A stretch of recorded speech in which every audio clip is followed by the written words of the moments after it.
আপনারা অনেকেই জানেন না বা অনেকেই অল্প অল্প জানেন রোড সাইড বা হরাইজন্টাল পার্কিং বা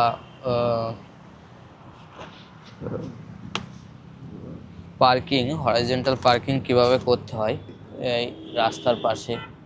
হয়তো ড্রাইভিং শিখেছেন কিন্তু পার্কিং সমস্যা আছে, ঠিকঠাক পার্কিং করতে পারছেন না, তাদের জন্য এই ভিডিওটা।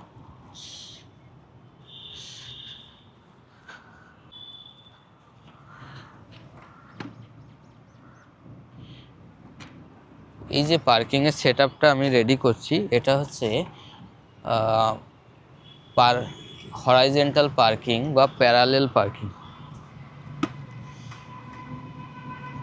আপনারা দেখুন, এইটুক জায়গার ভেতর গাড়ি পার্ক করতে হবে, আবার বেরও করতে হবে। তো এটা কিভাবে করতে হবে চলুন আমরা দেখব।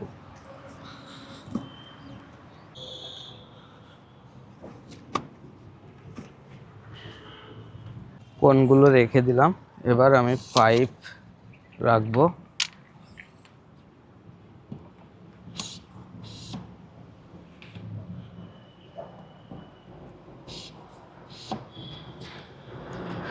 একবার দেখে নিন, এটা কল্পনা করুন পেছনের গাড়ির বাম্পার 1 ফিট ডিস্টেন্স আছে, মাত্র 1 ফিট দূরত্ব আছে।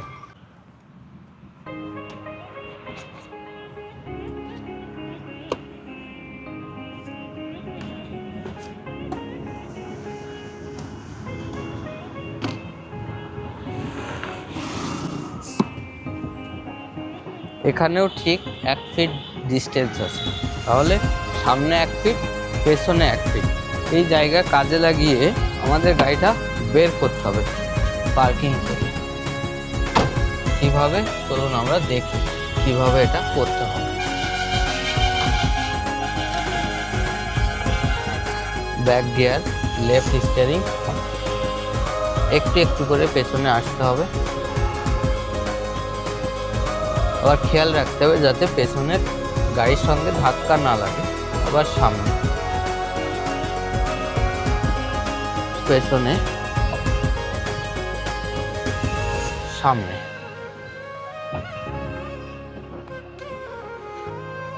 পেছনে, সামনে। এই যে গাড়িটা বেরিয়ে গেছে। কত সহজ!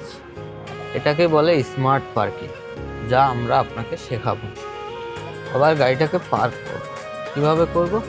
ঠিক একইভাবে পার্ক। ডান দিকের মিররে দেখব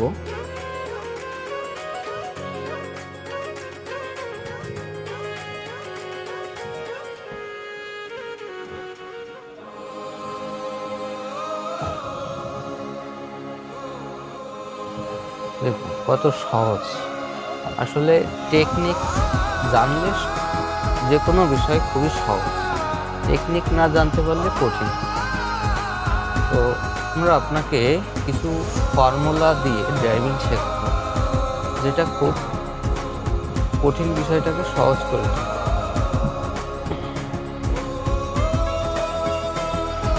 প্রপার ওয়েতে ড্রাইভিং শিখলে ড্রাইভিং শেখাটা খুব সহজ হয়ে ওঠে। আর যদি আপনি ইনপ্রপার ওয়ে চুজ করেন ড্রাইভিং শেখার ক্ষেত্রে, তাহলে দেখবেন ব্যাপারটা খুবই কমপ্লিকেটেড লাগছে। হয়ে গেছে পার্কিং। এই আপনাদের কাছে এই একটু পার্কিং কত কঠিন? আসলে কঠিন বলে কিছু নেই, খুবই সহজ। শুধু ফর্মুলা জানতে হবে, কৌশল, টেকনিক এইগুলো জানতে হবে। আপনার সঠিক গাইডেন্সের অভাবেই আপনার কাছে ড্রাইভিং শেখাটা খুব কঠিন হয়ে উঠছে। তো আমাদের কাছে আসুন, আমরা প্রপার ওয়েতে আপনাকে ড্রাইভিং শেখাবো, খুব সুন্দর শেখাবো। স্মার্ট ড্রাইভিং যেটাকে আমরা বলছি, আপনি স্মার্ট ড্রাইভিং শিখবেন স্মার্ট ওয়েতে।